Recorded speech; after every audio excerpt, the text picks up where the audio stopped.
Hello and welcome to 7 Steps to the Work You Love. My name is Christina Morello and I'm here today with Dan Toussaint, the Managing Director of The Interview Doctor. Dan, why is the first step to the work you love assessing your career plan? Well, Christina, I think the Cheshire Cat in Alice in Wonderland said it best. If you don't know where you're going, any road will do. That's funny and true. But what does that have to do with assessing your career plan? Well, taking a look at the different roads that you can go down, the type of work that you might enjoy doing, the type of stuff that you are naturally good at doing, are ways of identifying particular jobs and industries that you might pursue. How and when do you know whether you need to assess your career plan? Well, that's a good question. Actually, some people have a real clear idea of what they want to do. Maybe from a young age they knew they wanted to do one thing or another, and a career assessment for them is really not necessary. Then who is it for? Well, sometimes people get kind of panicky. I'm doing something that I just don't like to do. I'm working in a fast food restaurant. I really don't have a clear idea of the kind of job I would really enjoy.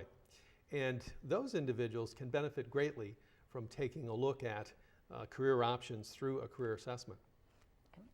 How would someone know if they need to do a career assessment?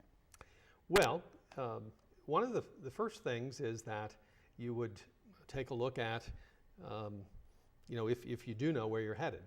And if you can honestly say, I'm not really sure, then in fact that's one clear evidence that you ought to do an assessment. What kind of tips do you have on doing a career assessment? Well, our first tip is to really just take a deep breath. It's really kind of a cool thing to breathe deeply. It does physically relax you. And our idea, first of all, is to get off the digital highway for a few minutes and just relax your mind and let yourself really think about where you might be headed. Taking a deep breath sounds like a very good idea, especially if you're nervous or unclear about what you should do with your work life. What else? Well, our second tip is to actively reflect. And by actively reflect, we mean to take a look at the different options that you do find interesting and might want to pursue. Okay. What exactly do you mean by actively reflect? Do you have an example? Well, actively reflect involves a couple of things. One is to have an open mind to different options and to really be thinking about things that you might want to consider that might be fun for you. The other is to put in the work and frankly to spend some time seriously working exercises that can tell you different options for yourself.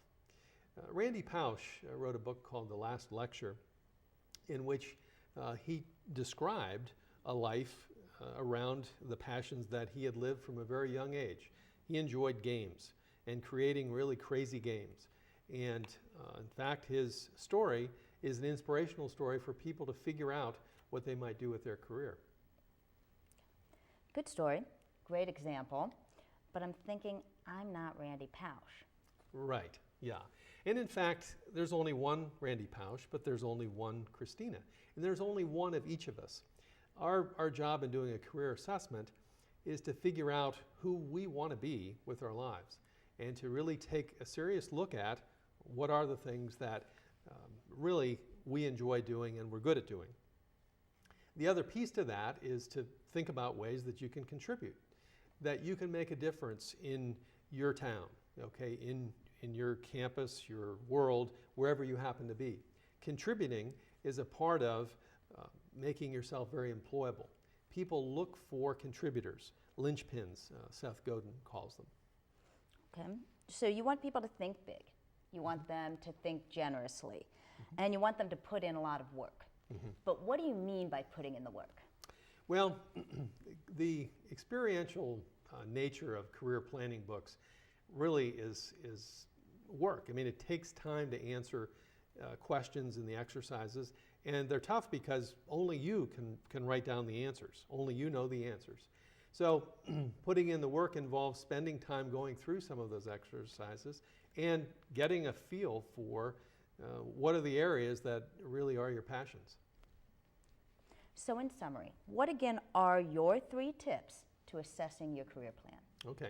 Well, the first is to kind of get over the emotional turmoil of losing a job or of the fear of not knowing what you need to do with your life. Okay, and so the first is to take a breath. The second is to actively reflect and to be willing with an open mind and heart to look at options for yourself and to be prepared to do the work. And third, put in the work.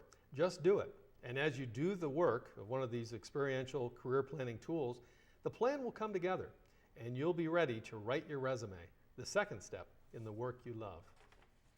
Thanks, Dan. Those are some really valuable tips to effectively assessing your career plan. Again, a great first step to the work you love. Thanks, Christina. Now on to the resume.